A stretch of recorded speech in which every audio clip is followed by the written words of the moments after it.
안녕하세요. EV를 알리려고 20번째 20회 시간이 되겠습니다. 이번에는 19회에서 했던 그 기술 통계량, 발음, 또 퍼짐 산포를 의미하는 이런 개념들에 대해서 간략히 배웠는데요. 20회에서는 아래 기본 기능을 통해서 그 5가지 값을 구하는 과정을 소개해 보도록 하겠습니다.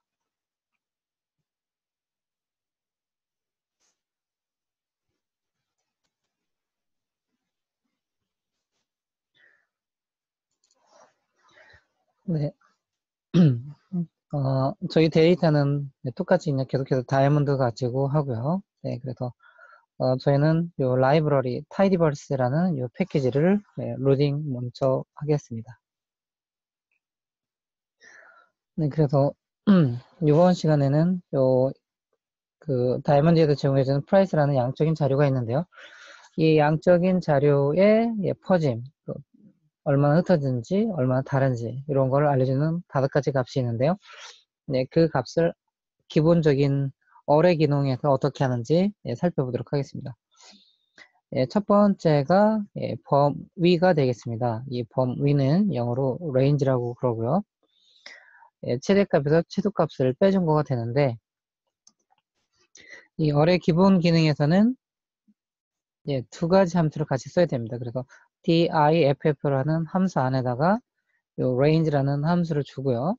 요 range 함수 안에 해당된 데이터 이름과 그 다음에 분석하고 싶은 변수의 이름, variable을 지정하시면 되겠습니다.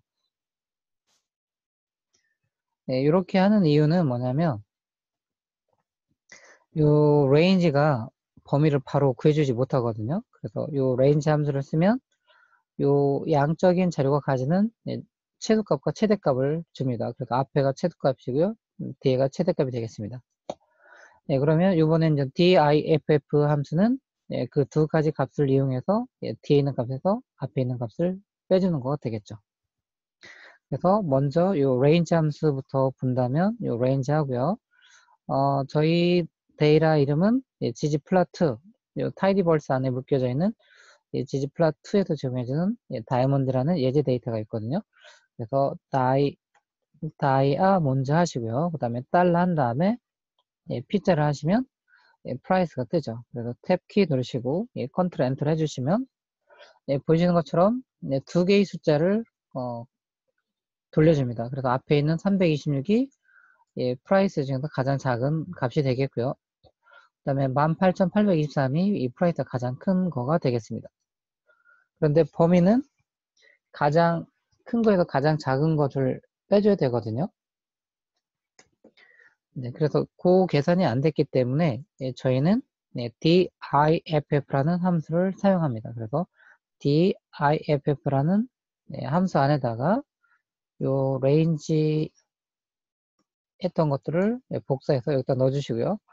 컨트롤 엔터를 해주시면 18,497이 나옵니다. 그래서 이 diff 함수는 요 diff 함수에 오는 이 숫자들 중에서 뒤에 있는 값에서 앞에 있는 값을 빼주는 거가 되겠죠.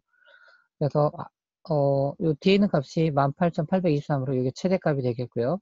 요 326이 최소값이 됩니다. 그래서 최대값에서 최소값을 뺀 값, 이 값이 바로 범위가 되겠죠. 그럼 하나 더 보면 이 diff 함수가 되게 유용한데요. 많이 유용한데요. 요 C라는 함수는 하나의 벡터, 나중에 이제 다시 이제 거꾸로 돌아가서 all 설치하는 거랑 all studio 설치하고 그 다음에 all에서 인식하는 뭐 여러 가지 데이터라든가 데이터 타입, 그 다음에 그 operator, 연산자 같은 것들 이렇게 하면서 다시 한번 all에 대한 순수한 기능들 이런 것들을 다시 한번 정리해서 강의에 올리도록 하겠습니다. 일단 여기서 C는 하나의 벡터를 만들 때 하고요. 그래서 만약에 숫자면 숫자로 이루어진 벡터. 그래서 3, 10 여기다가 5 해주면 요 세 개의 값을 넣어주면 이 diff 식은 어떻게 하냐면 두 개씩 묶게 되겠습니다. 그래서 이것도 잠깐 그림으로 설명하고 가면요. 지금 3, 10, 5라는 요 5개의 값을 iff라는 함수에다 넣어줬습니다. 이걸 넣어주려면 그냥 넣어주면 안 되고요. C라는 함수에서 넣어주는 거죠. 그러면 diff는 어떻게 되는 거냐면 이 두 개를 가지고 이 두 개 중에서 뒤에 있는 거에서 앞에 있는 거 빼주는 거죠. 그래서 10에서 3을 빼주는 결과가 7이 나오는 거고요. 다시 이번에는 하나씩 시프트가 돼서 다시 두 개. 그래서 이번에는 10과 5 이렇게 되고요. 5에서 이제 항상 뒤에서 앞에 걸 빼주거든요. 이렇게 10이 됩니다. 그래서 이게 마이너스 5가 되겠죠. 그래서 이 DIFF 같은 경우는 시계열 데이터라고 해서 시간에 따라서 이 관심 있는 이 데이터가 어떻게 변화되는지 이런 것들을 측정한 게 시계열 데이터가 되는데 그 시계열 데이터에서 최근 데이터에서 과거 데이터 이런 빼는 작업을 할 때가 필요한데 그럴 때는 diff 함수를 쓰시면 매우 유용하게 되겠습니다. 그래서 참고적으로 diff까지 했고요. 실제에서는 이 부분만 쓰시면 되겠습니다. 그래서 이 부분이 최종적으로 범위를 구하는 부분이 되겠고요. 그러면 저희 데이터에서 본다면 범위가 18,497 아주 큰 값이 나왔기 때문에 이 범위로 해석한다면 우리가 보지 못한 프라이스라는 양적인 자료에는 양적인 자료들은 이 가격이 엄청나게 차이가 난다. 이렇게 해석할 수 있습니다. 그런데 이론 시간에도 잠깐 설명한 것처럼 여기에는 아직 이상치가 있는지 물론 중심 이 부분에서 일단 파악됐지만 이 범위로 본다면 아직 이상치가 있는지 없는지 모르는 상태이기 때문에 4분의 범위를 구하는 거죠. 양쪽 4분의 1씩을 빼고. 그래서 두 번째 값이 뭐냐면 4분의 범위 또 이것을 가끔 4분위수 범위라고 표현하기도 하고요. 영어로는 IQR 대문자로 이렇게 하고요. 요거의 약자는 inner quartile range가 되겠습니다. 그래서 이 or의 기본 기능에서는 이 IQR이라는 대문자 함수고요. 여기다가 데이터 달러 베리어블 넣어주시면 되겠습니다. 그러면 내부적으로 정렬을 하고요. 작은 쪽에 4분의 1, 큰 쪽에 또 4분의 1을 빼서 나머지 50%에서 범위를 구하는 거가 되겠습니다. 그래서 IQ all 하시고요. 다이아몬드 달러 프라이스 그래서 컨트롤 엔터 하고요. 보시면 4,374달러 되고요. 이 범위랑 이 4분의 범위가 차이가 많이 나죠. 그렇다는 건 우리가 보지 못한 이 프라이스라는 양적인 자료에 이상하게 크거나 이상하게 작은 값들이 있다는 거죠. 그렇다면 범위는 이상치가 있기 때문에 양적인 자료들이 얼마나 다른지를 해석하기엔 적절하지 않다는 거죠. 그렇다면 현재로서는 요 4분의 범위를 가지고 해석하는 게 좋죠. 그래서 우리가 보지 못한 프라이스라는 것은 약 4,400달러 정도 다름을 보였다. 요 4,400달러가 여전히 크다면 이 다이아몬드 가격은 차이를 많이 보이고 있다. 이렇게 해석하시면 되겠습니다. 그 다음에 이제 세 번째에는 분산이 있습니다. 분산. 분산을 베리언스라고 하죠. 그런데 여기 분산은 특히 표본의 분산이 되겠습니다. 표본의 분산이 되겠고요. 그래서 이 표본의 분산을 구하는 거는 베리언스의 약자인 VAR이 되겠습니다. 그래서 데이터 달러 베리어블이 되겠고요. 참 여기도 마찬가지로 혹시 미싱 밸류가 있다면 na.orm을 해주시면 되겠습니다. 그러면 미싱 밸류가 있다면 미싱 밸류를 빼고 나머지에서 분산을 구하라는 거죠. 그런데 이 단계에서는 분산은 적절하지 않습니다. 그래서 네 번째 볼 표준 편차를 보고 해석하시면 되겠죠. 여기서는 구하는 과정만 소개하겠습니다. 그래서 VAR 하시고요. 저희는 미싱 밸류가 없기 때문에 그냥 바로 데이터 달러 베리어블 하겠습니다. 프라이스 탭키 누르고요. 컨트롤 엔터 하시면 이렇게 되겠죠. 그러면 이거는 이 값이 크면 평균과 차이가 많이 난다 이렇게 해석할 수 있지만 이 단위가 이 달러가 아니라 달러의 제곱이 됩니다. 그래서 이거는 해석이 좀 적절하지가 않고요. 저희는 이제 네 번째로 간다면 표준 편차가 되겠죠. 표준 편차를 약자로 SD라고 하고요. 이거를 풀네임이 스탠다드 데비에이션 되고요. 여기도 마찬가지로 표본의 표준 편차가 되겠습니다.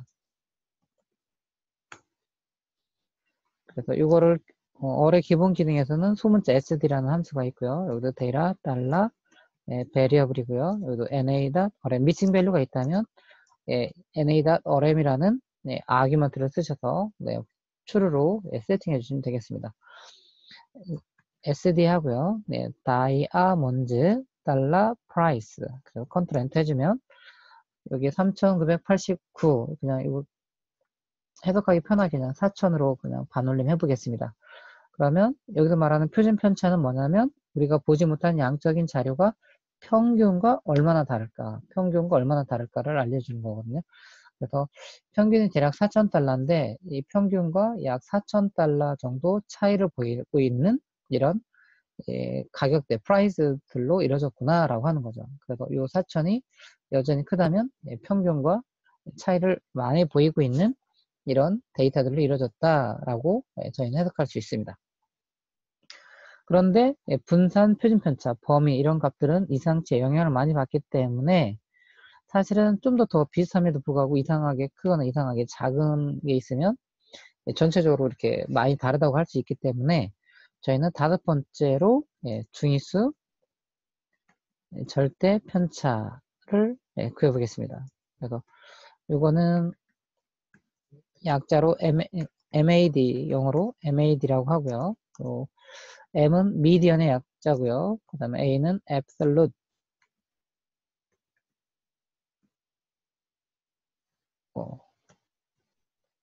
죄송합니다. absolute. 그 다음에 deviation이 되겠죠. 네. 여기서는 med라는 함수를 쓰면 됩니다. 그래서 여기도 마찬가지로 데이터 달러 베리어블이 되겠고요. 여기도 마찬가지로 na.rm에서 true를 넣어주시면 되겠습니다. 이 값은 중위수 얼마나 다를까를 알려주는 거가 되겠습니다. med 보시고요. diamond 달러 price 그래 컨트롤 엔터 해보면 2,475달러 이것도 이제 좀 해석하기 편하게 해서 그냥 반올림해서 2,500이라고 이렇게 해보겠습니다. 그러면 중위수 절대 편차는 뭐냐면 중위수와 얼마나 다를까를 알려줍니다. 그래서 중위수가 2,400달러 정도 되거든요. 그러니까 중위수 2,400달러와 약 2,500달러 정도 차이를 보이고 있다는 거죠. 그럼 평균과 표준 편차 해석보다는 좀 더 가깝다라고 이렇게 해석할 수 있습니다. 그래서 이상치가 있기 때문에 중심은 중위수로 해석하는 게 더 바람직하고요. 그 다음에 이 다름, 퍼짐, 산포 이 부분은 표준 편차보다는 중위수 절대 편차를 해석하는 게 더 바람직하다고 생각합니다. 요거 하나는 위에다 써준다면요. 표준 편차는 평균과 얼마나 다를까 이거를 알려주는 거가 되겠고요. 중위수 절대 편차는 중위수와 얼마나 다를까 이거를 알려주는 값이 되겠습니다. 그래서 이 데이터를 해석할 때는 요 중심을 알려주는 값과 이 퍼짐을 알려주는 이 두 가지 값을 가지고 해석하는 게 더 바람직하겠습니다. 오늘은 여기서 마치고요. 다음 시간에는 요 분포의 모양을 알려주는 값 두 개가 있습니다. 외도 첨부가 있는데요. 그거에 대한 짧은 이론적인 설명하고 바로 이 아래 추가 기능, 기본 기능에도 못 해준대요. 이 추가 기능을 통해서 외도와 첨부를 구하는 과정을 다음 시간에 소개하도록 하겠습니다. 오늘도 들어주셔서 감사합니다.